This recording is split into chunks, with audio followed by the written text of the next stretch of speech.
ท่านชายสมนิตนะฮะไว้สวยโดนพรบคอมแล้วก็ช่อโกงนะบอกว่าไม่ได้ตั้งใจทำนะ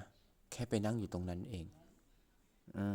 มีคนบอกว่าเนี่ยชอบไปล้วงกระเป๋าคนด้วยแล้วชอบเมาสีขาวมาแล้วแหละ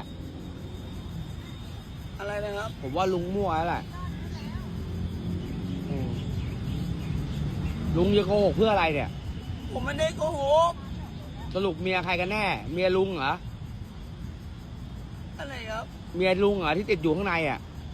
ใช่มั่วแล้วโอเคโดนที่ไหนผมอยู่ตรงนั้นที่มดก็เห็นผม เอาอยู่นานๆไม่ทำนะไม่ทำนะผมอยู่ตรงนั้น ทุกประการนะ ผมอยู่ตรงนั้นผมไม่ได้หนีไปไหนผมนั่งอยู่ตรงนั้น เดี๋ยวเส้น ผมอยู่ตรงนั้นผมไม่ได้หนีผมอยู่ตรงนั้น